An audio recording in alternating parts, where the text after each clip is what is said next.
remind me, because this is something I forget every time. So yeah, I've started recording. So in case if I miss it on a day, please remind me. Yeah, so I've started. So any doubts you have?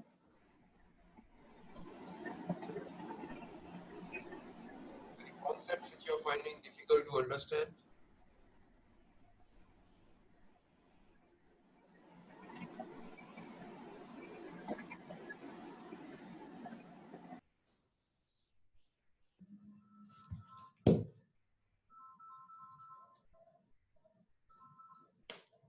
Hello? Yeah, any doubts? You don't have any doubts? Nobody?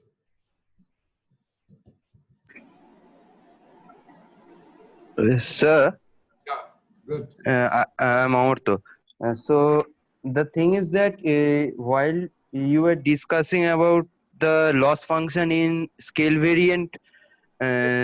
Right, scale invariant estimation, right. you first took t minus 1 whole square as wt, then you discarded it because it wasn't appropriate. So can you please suggest what could be some appropriate loss function in this scenario, in this scale invariant estimation? Yeah, so you see any invariant estimation problem which you consider, it is important that your loss function is not invariant, then your estimation problem is not invariant. Right? Everybody can hear you, Yash. Invariant problem, so your problem, estimation problem would be, so it is very important that your loss function is also invariant. And what is the loss of function being invariant? That means the loss in the transform problem and loss in the original problem should be same, right? So that means Yes, sir.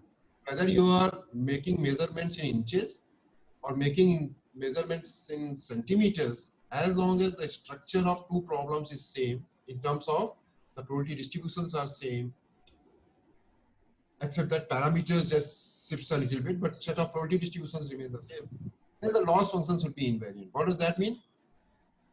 If G is the group of transformations on the sample space and G bar is the transformation on the parameter space, loss functions would be invariant means L theta A, which was a loss function in the original problem. Mm. In the transformed problem, theta has become G bar theta and Mm. A has become G tilde A, right? Yes, sir. You want that L theta A should be same as L G bar theta into G tilde A for every G bar and G tilde, or for every G, because G gives you G bar as well as G gives you G tilde. So that is the condition. So what is the group of transformation for scale family under which scale estimation is invariant, or at least scale probability distributions is invariant? What is the group of transformations? Here we are taking c theta, and g bar is here. First go with the original the transformation which you are applying in the data. That is CX1, CX2, CXN, right? Yes, yes. C cx. GCX, right? Hmm. You see that when you apply CX1, CX1, CX2, CXN, your now density becomes f of y1 upon c theta, y2 upon c theta, and yn upon c theta. Hmm. So theta gets transformed to c theta. C theta. Yes, sir. That means g bar c theta would be nothing but c theta. Hmm. Is that okay? Yes, sir. Now you have to look at what should be the transformation on the xn space. Hmm. And originally you were interested in estimating theta, right? Because you're considering problem of estimating theta, right? Or theta to power r you want to consider. Let us consider let us consider estimation of theta to power r. Hmm. So original problem you were interested in estimating theta to power r. In the transform problem, theta to power r has become c theta to power r, which is c to power r into theta to power r. Hmm. That means if my xn in the original problem was a, because you are estimating theta to power r, what will be the xn in the transform problem? C to the power r into a. C to power r into a. So gc tilde a should be c to power r into A. right? So that means what you want. Let me just go back to the notes I have. If I can just You cannot minimize zone when you're intervalling this section. Okay. So let me just see if I can share. Can you see the screen? Yes, sir. Yes, sir. Okay. So let me first come to the scale 1.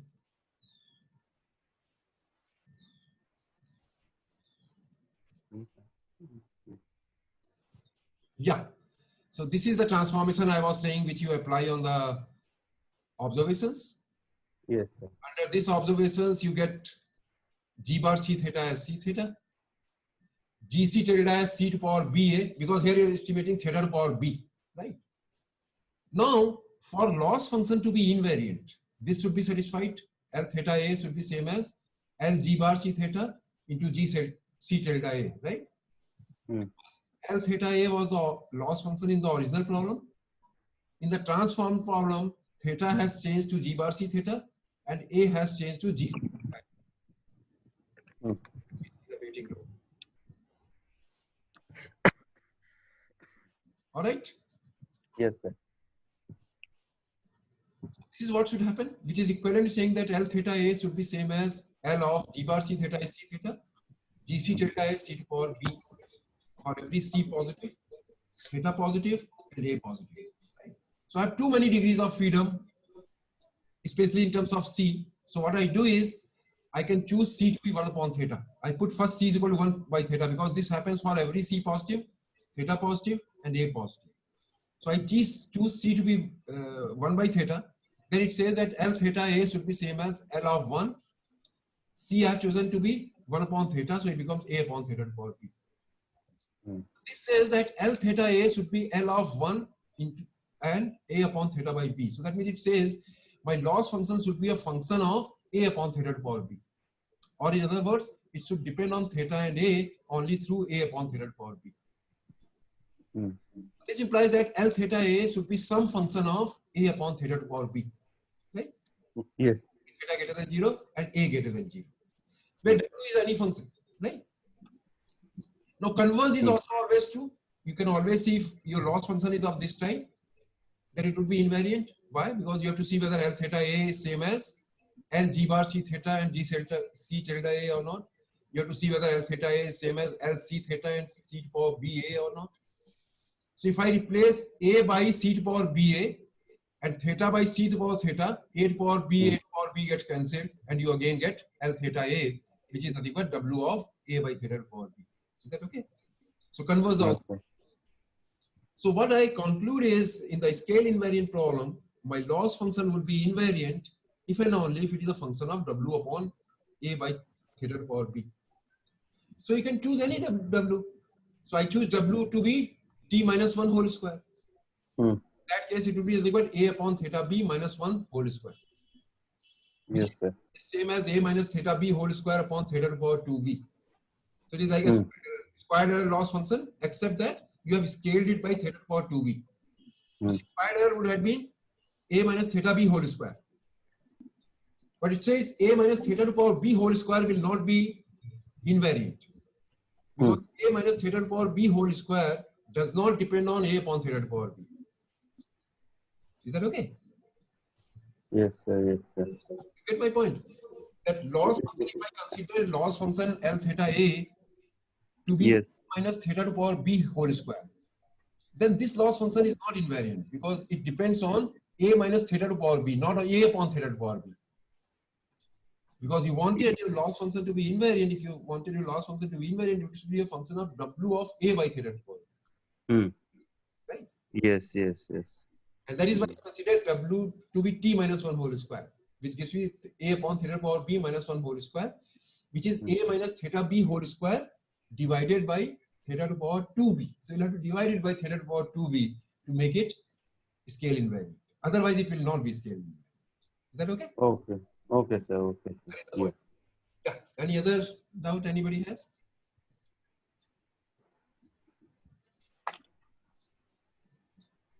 I can stop sharing. Yeah. Any other doubt if anybody has?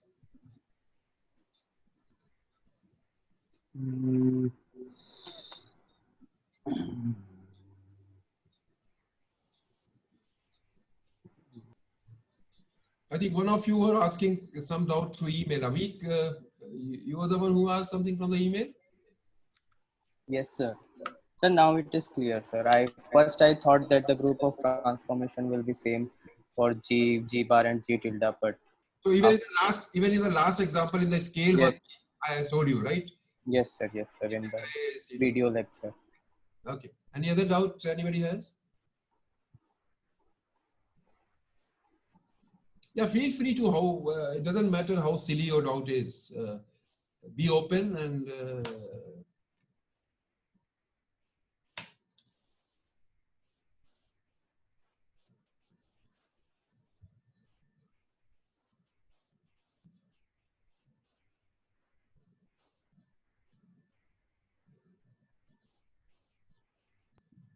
Sir, once again, I have some particular doubt about that psi t equal to w e to the power t that you are taking. We are considering that we don't require w as a convex and monotone function. We just require w e to the power t to be convex and monotone. Then it would be sufficient. right. So, can you explain that part once more? That why we just consider w e to the power t and not just w also?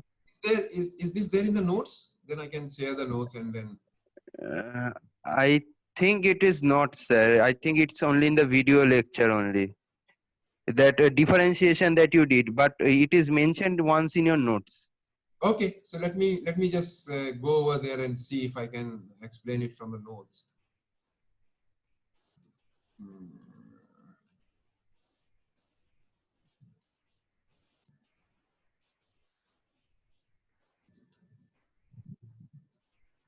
So you see, what you need to do is you need to minimize this thing, right? W of delta naught x upon uz, right? Yes, sir. Yes, sir.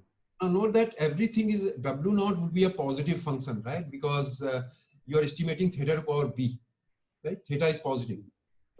So estimate of theta to power b should be positive. So that means delta naught should be positive, right? And u should also be positive, right? Because delta naught upon u together is an estimate, right? Delta naught is also an estimate and delta naught by u is also an estimate. So that means delta naught should be positive and u should be positive. So what I can do is, if you recall your location case, what we had seen is, if it was not delta naught x and uz, if it was w of delta naught x minus uz given z, and w was convex. Yes, sir. Unique minimum was there, right? So if it was in difference form, it was there. So the only issue is, can I write this in a difference form or not? I can always write down this as w of e to power log of delta naught x upon uz. Yes, yes. Any positive number x greater than 0 can be written as e to power log x. Right? Since delta naught is positive, u is positive, writing it as a log is not a problem. No, I can write down this as w of e to power log of delta naught x minus uz. It's same as e of w of e to power delta naught x log of delta naught x minus log of uz. Right? So it has become w star of log of w naught x minus uz, where w star is nothing but w of e to power t. Yes, sir. Yes. Right? And that is a reason why you need convexity of w of e to power t. Because in the location case, we have seen, if my logs function was w of delta naught x minus uz, because if w of delta naught x minus u given z, and if your w was convex, then the minimizing u you can get, right? Here the only thing is happening is, this is not in the form of delta naught x minus u. So you try to write down it in the form of something minus the xn over here, which you can do by writing down this as w of e to power log of delta naught x minus log of uz. Now finding a minimizing uz is same as finding a minimizing log of uz. Because if log of uz minimizes that, then e to power of that would minimize the u. right? Yes. And that is the reason why you need W of E2. Is that clear now? Yes, sir. Now, one clarification, sir. We first consider W, so we can write that W star as some W e to the power t as a function. W star equal to W e to the power t. W star T is W of E to power T. Yes, sir. Now my question is, we are considering that W e to the power t, this function will be a convex and non-monotone function. Right. Now my In that case, minimum is guaranteed. In that case, minimum. Yes, yes.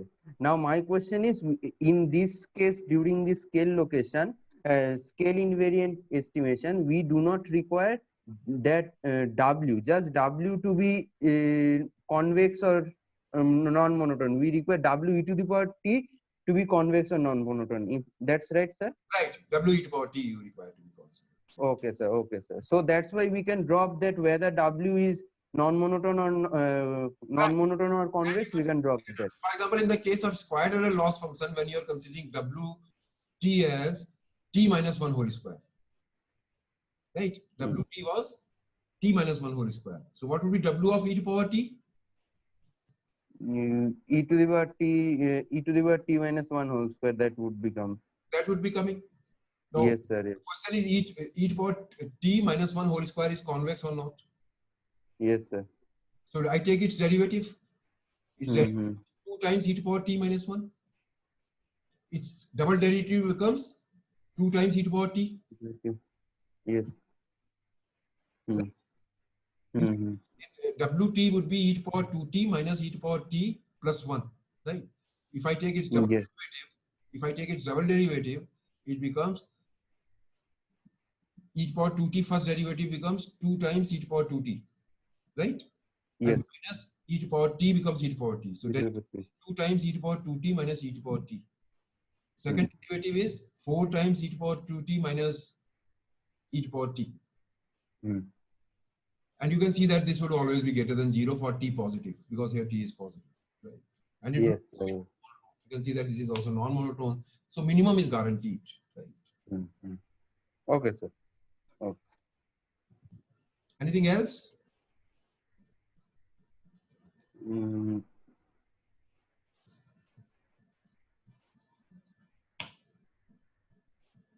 Yes, any other doubt? Please go through these lectures because this is slightly, as I said, is an abstract course.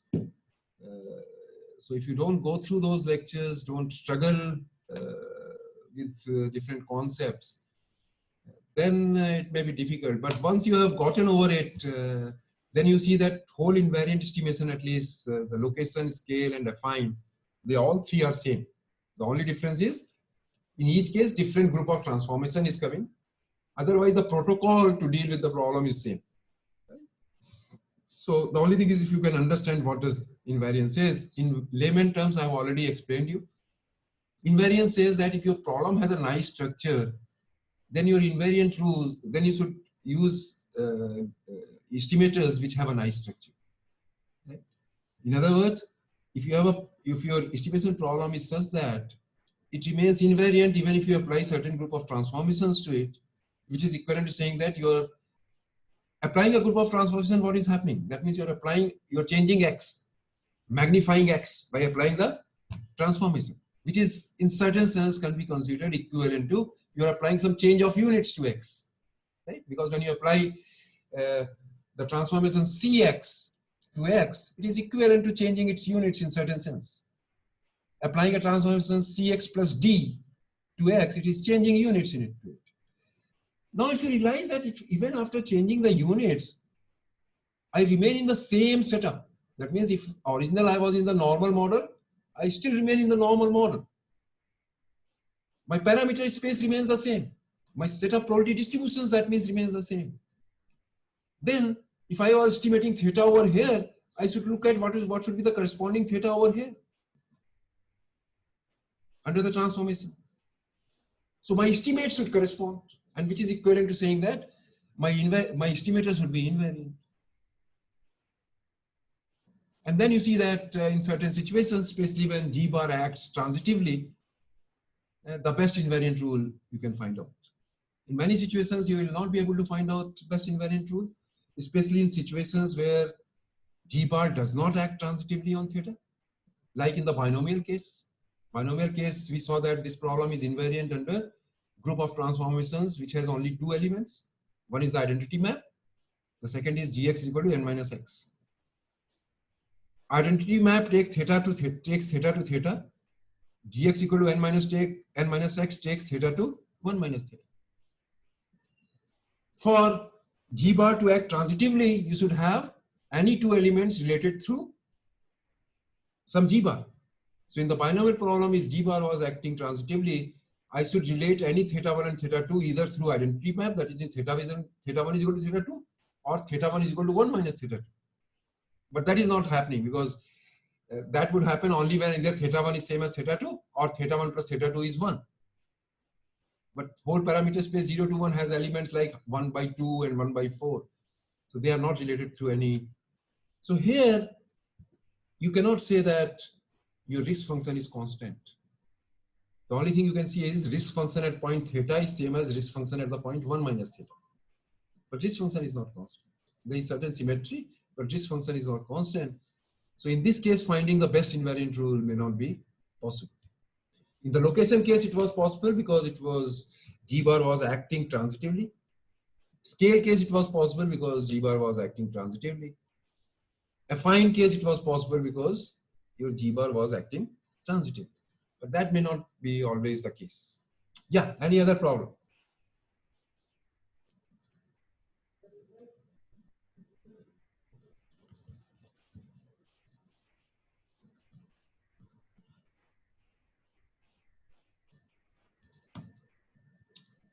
So are you comfortable with accessing these video lectures now in YouTube? Yes, sir. Yes, sir. Yes, sir. Yes, sir. Good. So go through those lectures on a regular basis. If you have any difficulties, you can always write to me an email, or we can discuss it during discussion hour, or even during tutorials. I have already uploaded assignment number 2. Try to go through those assignments. It is mostly on, I think, location and scale invariant estimation. Most of the problems would be simple, except, you see, you have seen that whenever this complete sufficient statistic exists, then the problem becomes straightforward. Only in some situations where complete sufficient statistic may not exist, things may be complicated, like uniform theta minus half to theta plus half.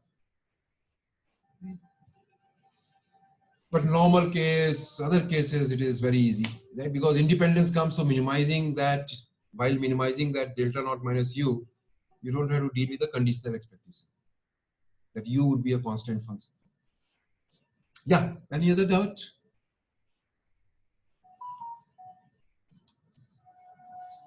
So we have a quiz, right? You know that? Or you are aware that we'll have a quiz? What is the date for the quiz? Yeah? Are you aware or not? No, sir. I haven't 23. seen. You haven't? I haven't checked when is the quiz actually. Or just see? 23rd September. Yeah, 23rd September. Good. So at least one person has read the course policy. So there is a very detailed document on the course policy, right, which is there in announcement 1 or one of the announcements. I'd send it through email also, informed you. So go through those, that document. It gives you a detailed policy when the midsem would be there, when quiz would be there. So quiz, you know that I'll be giving you roughly 45 minutes or 1 hour, and then I'll ask you to upload your answers. Answer sheet, so write down in A4 sheet and then upload it, right? Yes, any doubts you have? Anything you wish to discuss? Just 1 second. You start.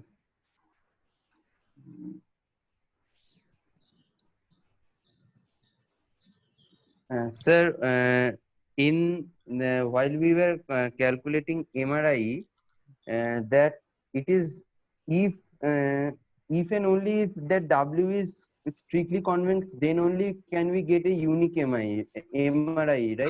Yeah, Otherwise, because then there could be more than one maxima, right? That problem is there. okay.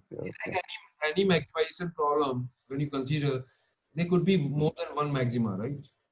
Mm-hmm. But you know that if your function is strictly convex, then there will be a unique maxima or unique minimum, right? Yes. Strict convex function, there will be a unique minimum. So if W is convex, as it happens in the squared error loss case, there will always be a unique MRE if it exists. All right? Mm-hmm.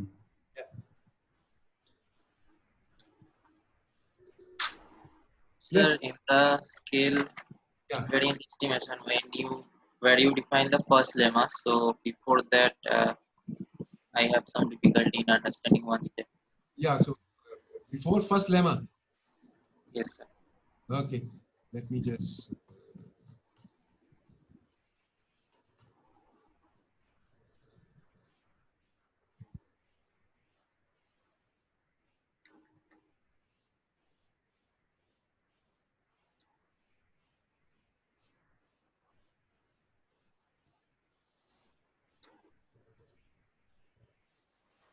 There is a theorem, right?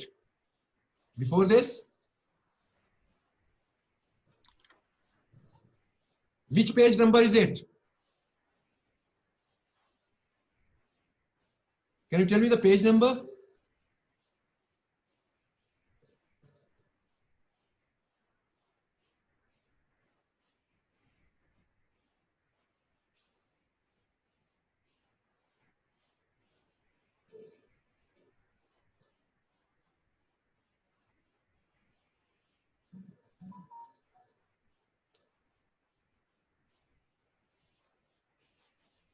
Can you tell me the page number?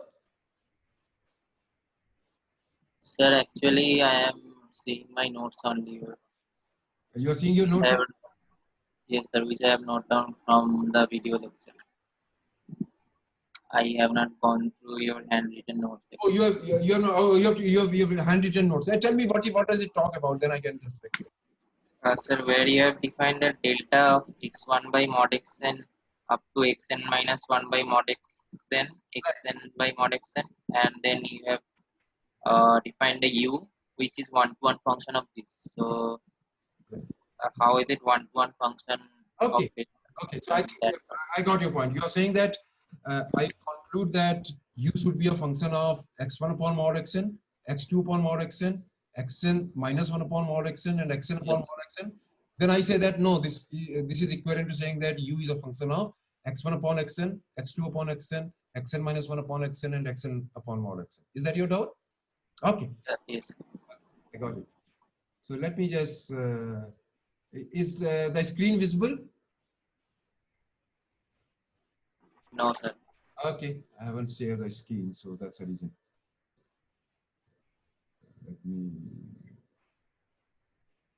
multiple. I hope. Let me see.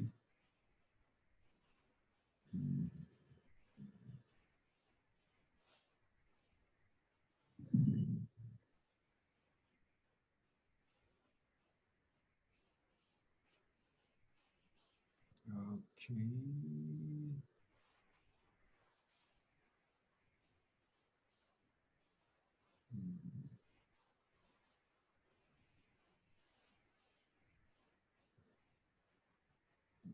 That's a problem.